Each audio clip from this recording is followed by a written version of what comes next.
Hello guys, പുതിയൊരു വീഡിയോയിലേക്ക് ഏവർക്കും സ്വാഗതം. ഇഷ്ടപ്പെട്ടാൽ ലൈക്ക് ചെയ്യാനും ഷെയർ ചെയ്യാനും വലിയ അഭിപ്രായങ്ങൾ മസ്റ്റാതെ കമന്റ് ചെയ്യാനും സബ്സ്ക്രൈബ് ചെയ്ത് സപ്പോർട്ട് ചെയ്യാനും മറക്കല്ലേ. നമ്മൾ കുറച്ച് ദിവസമായി വീഡിയോ ഇട്ടിട്ട് റിയലി അപ്പോളജി. അപ്പൊ നമുക്ക് അധികം വെറുപ്പിക്കാതെ വീഡിയോയിലേക്ക് കടന്നേക്കാം. മൂന്ന് ചോദ്യം ചോദിക്കാനുള്ളൂ ഇന്നലത്തെ ആ നാർത്തം കാണിച്ച താരത്തോട്. എടാ മോനെ, അർജന്റീന എന്ന മഹത്തായ രാജ്യത്തു നിന്നാണ് നീ വരുന്നത്. ആ രാജ്യത്ത് നിന്ന് വന്ന് ഇങ്ങനത്തെ നാർത്തനം കാണിക്കാൻ നിനക്ക് നാണമുണ്ടോ? രണ്ടാമത്തെ ചോദ്യം, സാക്ഷാൽ ലിയണൽ മെസ്സിയും സാക്ഷാൽ ഡിയാഗോ മറഡോണയും ഉൾപ്പെടെ ഇതിഹാസങ്ങൾ ഫുട്ബോൾ ലോകത്തിന് സമ്മാനിച്ച മണ്ണാണ് അർജന്റീന. അവിടെ നിന്ന് വന്നിട്ട് അവരാരെങ്കിലും ഇങ്ങനെ ചെയ്യുന്നത് നീ കണ്ടിട്ടുണ്ടോ? പിന്നെ 2026 ഇത്തരത്തിലുള്ള മനസ്ഥിതിയുമായി നടക്കാൻ നിനക്ക് നാണമുണ്ടോ? നിങ്ങൾ ഇന്നത്തെ റയൽ മാഡ്രിഡ് വേഴ്സസ് നമ്മുടെ ബെൻഫിക്ക മാച്ച് കണ്ടിട്ടുണ്ടാവും. അതിലെന്താണ് സംഭവിച്ചത്? 1-0 വിനീഷ്യസ് ജൂനിയറിന്റെ ക്ലാസിക് ഗോളിൽ റയൽ മാഡ്രിഡ് വിജയിച്ചു. ജോസും പിള്ളാരും ചേർന്ന്, ഹോസെ മൊറീനോയും പിള്ളാരും ചേർന്ന് റയൽ മാഡ്രിഡിനെ അടിച്ചൊതുക്കും എന്നൊക്കെ പറഞ്ഞിരുന്നു പലരും. പക്ഷേ റയൽ മാഡ്രിഡിന്റെ ഫോം ഇപ്പൊ അങ്ങനെയല്ല. സോ അതൊക്കെ വിടാം. ഇന്നലെ ആ ഒരു ഗോളിന് ശേഷം വിനി ഒരു സെലിബ്രേഷൻ, വിനിയുടെ കയ്യിൽ ഇപ്പൊ അത്ര നല്ലതല്ല, വിനി ഒരു സെലിബ്രേഷൻ നടത്തി. അത് പ്രൊവോക്ക് ചെയ്യുന്നതായിരുന്നു. റഫറി യെല്ലോ കാർഡ് കാണിച്ചു. അതിനുശേഷം നമ്മുടെ ഒരു ജിയാൻലുക്കി പ്രസ്റ്റീനോ എന്ന് പറഞ്ഞ ഒരു 20 വയസ്സുള്ള അർജന്റീൻ താരം, അയാൾ എന്താണ് കാണിച്ചത്? ഭീരുത്വത്തിന്റെ അങ്ങേയറ്റമാണ് ഇന്നലെ കാണിച്ചത്. ഇങ്ങനെ മുഖം പൊത്തിയിട്ട് പറയുകയാണ്, കൊരങ്ങൻ കൊരങ്ങൻ കൊരങ്ങൻ കൊരങ്ങൻ എന്ന് വിളിക്കുകയാണ്. ഒരിക്കൽ നോക്കുക, വിനീഷ്യസ് ജൂനിയർ ഇത് കേൾക്കാത്ത സാധനമല്ല. അദ്ദേഹം പല തവണ പല രീതിയിൽ കേട്ടിട്ടുണ്ട്. പക്ഷേ ഒരു യുഎഫ ചാമ്പ്യൻസ് ലീഗ് പോലൊരു മാച്ചിൽ അവിടെ ഒരു ക്യാമറയ്ക്ക് മുന്നിൽ ഇത്ര ആരാധകർക്ക് മുന്നിൽ ലോകം ഇത്രയും കാണുകയും ഇങ്ങനെ വിളിക്കുന്നത് അങ്ങേയറ്റത്തെ നാർത്തരം എന്നേ പറയാനുള്ളൂ. തീർന്നില്ല. എന്നിട്ട് പറയുകയാണ്, ഞാൻ ബ്രദർ എന്നാണ് വിളിച്ചതെന്ന്. മുഖം പൊത്തിയിട്ട് ബ്രദറിനെ വിളിക്കുന്നത്, അവരൊക്കെ ബർഗർ തന്നെയല്ലേ കഴിക്കുന്നത്.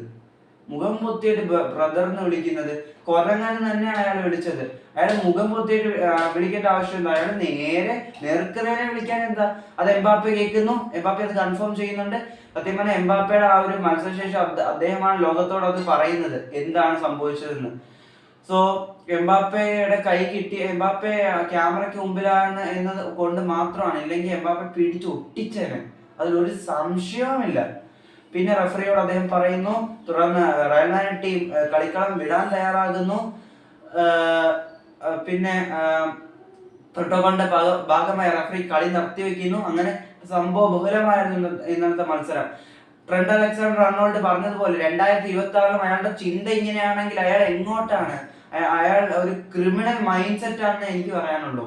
കാരണം ഇങ്ങനെയാണ് 2026 21 നൂറ്റാണ്ടിൽ അയാൾ ചിന്തിക്കുന്നത്, 20 വയസ്സുള്ളപ്പോൾ തന്നെ.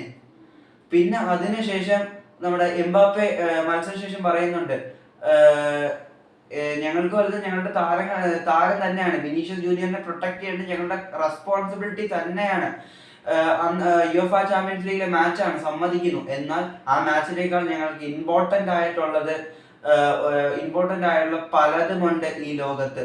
അത് യുഎഫ ചാമ്പ്യൻസ് ലീഗിൽ ഒരു മാച്ച് കളിക്കാൻ പോലും അവൻ ഇനി യോഗ്യനല്ല എന്ന് എംബാപ്പെ ശക്തമായി തന്നെ പറയുന്നുണ്ട്. അവിടെയും തീർന്നോ? അദ്ദേഹം വീണ്ടും പറയുന്നുണ്ട്, ബെൻഫിക്കയോ അല്ലെങ്കിൽ അവരുടെ കോച്ചിനെയോ ചേർത്തല്ല പറയുന്നത്.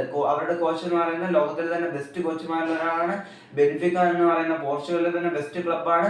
പോർച്ചുഗലിൽ എനിക്ക് ഫ്രണ്ട്സ് ഉണ്ട്, അവരും എന്നെ നല്ല രീതിയിലാണ് ട്രീറ്റ് ചെയ്തത്.